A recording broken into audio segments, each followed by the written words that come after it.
नमस्कार। Corona virus की मार झेलने के बाद बॉलीवुड के एक्टर शाहिद कपूर की फिल्म जर्सी इसी महीने 14 अप्रैल के दिन सिनेमाघरों में रिलीज होने वाली थी। हालांकि शाहिद कपूर की जर्सी की रिलीज डेट मेकर्स ने एक बार फिर से बदल दी है। अब यह फिल्म 14 अप्रैल के बजाय 22 अप्रैल के दिन थिएटर में दस्तक देगी। रिपोर्ट्स में बताया गया है कि फिल्म की रिलीज डेट को बदलने का फैसला मेकर्स ने काफी जल्दी में लिया है। ऐसे में अब सोशल मीडिया पर चर्चा होने लगी है कि शाहिद कपूर की जर्सी ने KGF 2 और बीस्ट के आगे घुटने टेक दिए हैं। शाहिद कपूर कई दिनों से फिल्म जर्सी का प्रमोशन करने में लगे हुए थे। ट्रेड एनालिस्ट तरन आदर्श ने अपने ट्विटर हैंडल पर जानकारी देते हुए बताया कि फिल्म अब 22 अप्रैल को रिलीज होगी। स्टेक होल्डर्स ने यह फैसला बीती रात ही किया। यह पहली बार नहीं जब जर्सी की रिलीज डेट को बदला गया हो। इससे पहले भी फिल्म की रिलीज डेट मेकर्स ने कई बार बदली है। शाहिद कपूर की जर्सी पहले 14 अप्रैल के दिन रिलीज होनी थी। इसी दिन यश और संजय दत्त की फिल्म KGF चैप्टर 2 और विजय की बीस्ट भी सिनेमाघरों में दस्तक देगी। बॉक्स ऑफिस पर इन तीनों फिल्मों के महा क्लैश को देखने के लिए दर्शक बेताब थे। हालांकि अब जर्सी के मेकर्स ने अपने हाथ पीछे खींच लिए हैं। अब यह फिल्म KGF चैप्टर 2 और बीस्ट की रिलीज के एक हफ्ते बाद यानी 22 अप्रैल के दिन सिनेमाघरों में पहुंचेगी।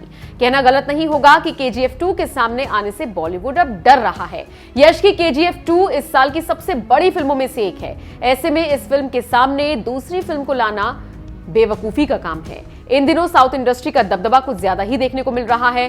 RRR, पुष्पा की बैक टू बैक सफलता के बाद साउथ का क्रेज दर्शकों में बढ़ता ही जा रहा है। बॉलीवुड भी साउथ इंडस्ट्री के आगे पानी भरता दिख रहा है। बहरहाल फिलहाल ये तो देखने वाली बात होगी कि KGF 2 बॉक्स ऑफिस पर सुनामी लाने में कितना कामयाब हो पाती है। वैसे आप KGF 2 को देखने के लिए कितने एक्साइटेड हैं, हमें कमेंट करके जरूर बताएं।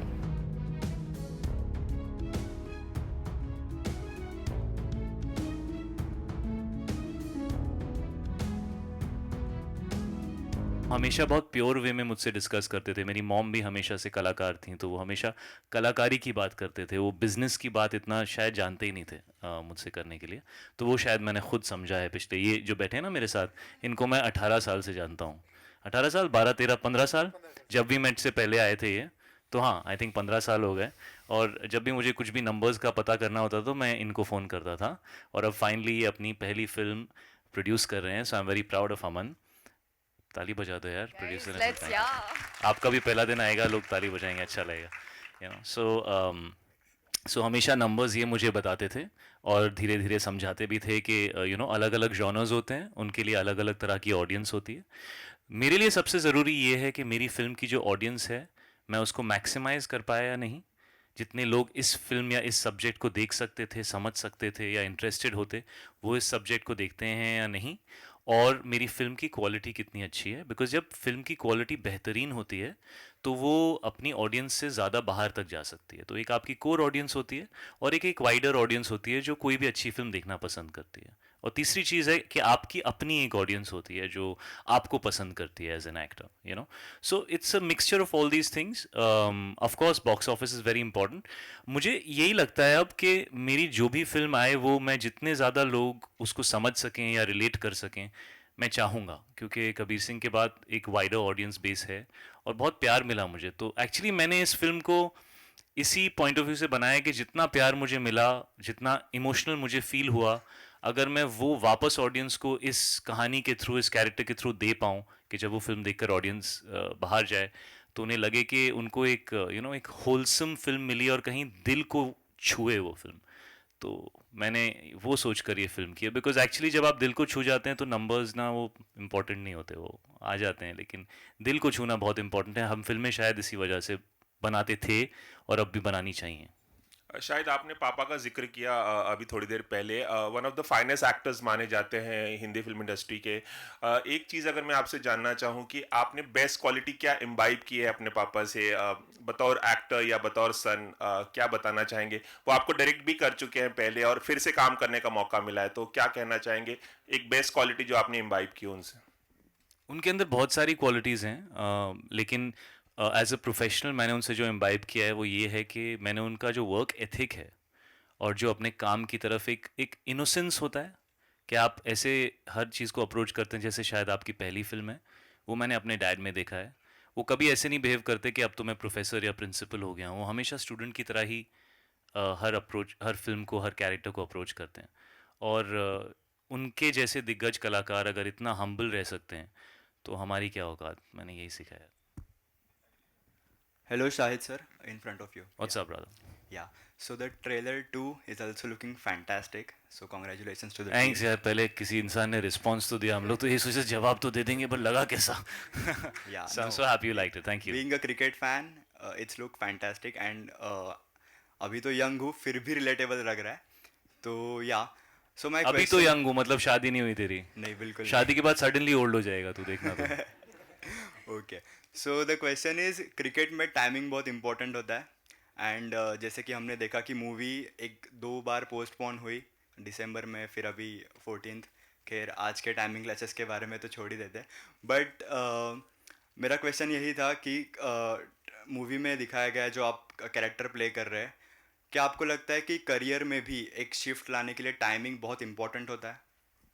मुझे ना मेरे काफ़ी एक बहुत करीबी, बहुत सीनियर लाइक फैमिली मेम्बर थे, उन्होंने कहा था कि जिन लोगों को ज़्यादा जल्दी सक्सेस मिल जाती है, they are like you know very strong trees. और अगर आप देखें जब भी ज़ोर की हवा चलती है तो बड़े पेड़ गिरते हैं, छोटे पेड़ नहीं गिरते, वो ऐसे मूव करके एडजस्ट हो जाते हैं. और बड़े पेड़ जो होते हैं, जो बहुत स्ट्रांग होते हैं, वो गिर जाते हैं because they don't know how to be mobile, you know. And उन्होंने यही कहा था कि जब आपको जल्दी सक्सेस मिलती है तो आपको समझ ही नहीं आता कि ज़िंदगी में कभी कभी यू नो टाइम के साथ थोड़ा एडजस्ट करना ज़रूरी है. और जब थोड़ा लेट सक्सेस मिलती है तो क्योंकि आप शुरुआत से ज़िंदगी को फ्लेक्सिबली जीना सीख लेते हो कि भाई कभी सक्सेस आएगी, कभी फेलियर आएगी, तो लाइफ में आप चलते रहते हो, कोई प्रॉब्लम नहीं होता. तो मुझे उससे ये सीख मिली थी कि कभी कभी थोड़ा लेट अगर सक्सेस आए तो शायद वो ज़िंदगी के लिए बेहतर है, बिकॉज इंसान भी तो अच्छा बनना है और कुछ सीखना भी तो है. सिर्फ सक्सेस लेके क्या करेंगे? हलवा बनाएंगे उसका? ज़िंदगी भी तो जीनी है. जी शाहिद, मेरा सवाल आपसे है यहाँ. बाप कैसी हैं आप? जी बस इतनी ठीक खूबसूरत लग रही हैं आज आप. Thank you. ये जो बिंदी लगाई है ना आपने गेम कर दिया है. हाँ? Thank you. तो साइड में तू क्यों शर्मा रहा है? तूने थोड़ी बिंदी लगाई है. जी जी तो मेरा सवाल आपसे ये है, अभी अभी आपने कहा कि आपके माता पिता दोनों बहुत, मेरा 2 सवाल है एक इसी से जुड़ा हुआ. आपने कहा कि मेरे माता पिता दोनों बहुत टैलेंटेड एक्टर्स थे, तो क्या कहीं कोई हैं वो हैं. सॉरी आप थे बोलेंगे मुझे घरे चपेट Sorry, पड़ेगी. sorry. तू होगा, थे, हम तो हैं. Sorry my parents are still very much in the zone. दोनों बहुत अच्छे टैलेंटेड हैं. Thank you जी. तो क्या कहीं जो आपने कहा कि उससे कम मैं होड़ नहीं दूंगा, जो आपका जो डायलॉग है, और आप क्योंकि आप खुद पिता बन चुके हैं, तो क्या आपके बच्चों, जैसे किट्टू ने आपकी पूरी जिंदगी बदल दी एक जर्सी को लेकर, उसी तरह क्या आपके बच्चों ने कुछ ऐसा किया जिसने आपको कुछ आप में बदलाव लाया? सबसे पहले तो आपका बहुत अच्छा सवाल है. और मुझे लगता है कि अगर मैं एक बाप नहीं होता तो मैं शायद इस फिल्म को नहीं निभा पाता जिस तरीके से मुझे निभाना था. शायद ये फिल्म भी मेरे दिल को इसलिए छू गई क्योंकि अब मैं एक पेरेंट हूँ, तो मुझे वो रिश्ता समझ में आता है. क्योंकि जब आप बेटे होते हो ना, तो आपको कभी समझ में नहीं आता कि बाप को क्या फील होता है. चाहे आप कितना भी कोशिश करें, वो आपको हमेशा ऐसा लगता है, why doesn't he understand me, why does he do this, why does let me be me, I want to be me, ये सब एक तरफ लगता है. लेकिन जब आप बाप बन जाते हो ना, तो आपको सब समझ में आने लगता है कि आपके फादर या आपके मदर आपको जो भी कहते थे वो क्यों कहते थे. बिकॉज एक पेरेंट का जो अपने बच्चे की तरफ जो एक इमोशन है, लाइक मुझे ऐसा लगता है कि यू नो जब आप अपने 30s में पहुंच जाते हो तो आपकी ज़िंदगी एक खुली किताब होती है जो आप कहीं बीच में हो. यू नो अगर 100 पेज की पन्ने की किताब है तो आप कहीं 40-50 पेजेस पे हो. आपका हर रिश्ता जो है वो 40-50 पेजेस का बैगेज लेके चल रहा है. लेकिन जब बच्चे आते हैं तो वो एक नया रिश्ता होता है, उसको आप 1 से फिर से स्टार्ट कर सकते हो. और वो बागडोर आपके हाथ में होती है कि आप उसको कैसे निभाना चाहते हो. तो आई थिंक उसके अंदर एक इनोसेंस होती है जो बचपन में आपको महसूस होता था अपने रिश्तों के बारे में, वो आप फिर से एक्सपीरियंस कर सकते हो as a parent, you know. So वो चीज़ मैंने आफ्टर बिकमिंग अ पेरेंट समझी कि यार ये तो बच्चा इनोसेंट है, मैं जैसा रहूँगा ये मुझसे वो सीखेगा, और हमारी रिलेशनशिप यू नो उसका दारोमदार मेरे ऊपर है. यू नो जब मैं बच्चा था तो मेरे पेरेंट्स के ऊपर था उसका दारोमदार, यू नो. सो वो बहुत बड़ी चीज़ है जो मैंने सीखी है. और दूसरा पार्ट क्या था आपके सवाल का? वो था कि क्या पेरेंट्स जो कि बहुत अच्छे एक्टर और सुपरस्टार तो आप बनते ही, क्योंकि आप बहुत हैंडसम हैं, बहुत गुड लुकिंग अब है। मैंने आपको खूबसूरत बोला तो आप भी कॉम्प्लीमेंट दे रही हैं आपने, थैंक नहीं, यू। मैं ऑनेस्टली कह मुझे रही जो हूँ। चाहिए था मुझे मिल गया। जी जी। लेकिन एक्टर होने का कितना आपके ऊपर वो था, प्रेशर था कि प्रेशर नहीं था एक्चुअली, मुझे लगा ही नहीं था मैं एक्टर बन पाऊंगा, क्योंकि एक्चुअली ज़्यादातर लोग जानते ही नहीं थे कि मैं डैड का बेटा हूँ, क्योंकि मेरे पेरेंट्स सेपरेटेड थे और मैं बॉम्बे में नहीं रहता था। मैं बॉम्बे में काफ़ी लेट आया और मॉम सिंगल पेरेंट थी। मैं और ईशान, मैं थोड़ा बड़ा था, ईशान तो बहुत ही छोटा था। तो मैंने कभी किसी को बताया भी नहीं, और तो मुझे पता भी नहीं था कि लोग एक्सेप्ट करेंगे या नहीं करेंगे। तो एक्चुअली फर्स्ट फिल्म जब मिल गई मुझे और बन गई, तो लोगों ने जाके थोड़ा वो टाइम पे आई थिंक गूगल होता था, नहीं होता था वो टाइम पे, I don't know if it was there, but nobody नहीं था ना 2003, रीडिफ, याहू याहू, हाँ। तो वही तो सर्च इंजन्स आई थिंक इतने नहीं थे, तो लोगों ने जाके पता किया कि ये कौन है, तो पता चला अच्छा ये है। तो वो एक्चुअली मेरे डेब्यू के बाद हुआ। तो मुझे तो लगता ही नहीं था कि मुझे मौका मिलेगा। लाइक मृणाल तो फिर भी टीवी की बहुत बड़ी स्टार है। मैं सीरियसली कह रहा हूँ, honestly, she was very very popular on TV. But मेरे लिए तो ऐसे ही था, ये मेरी पहली पिक्चर नहीं चली तो मेरा तो मतलब एकदम आउट हो जाऊंगा मैं। So I think it's a blessing that I am an actor. और मैं जानता हूँ लोग शायद ना माने इस बात को, क्योंकि मेरे पेरेंट्स टेक्निकली एक्टर्स हैं, लेकिन वो ज़्यादा लोगों को नहीं जानते थे।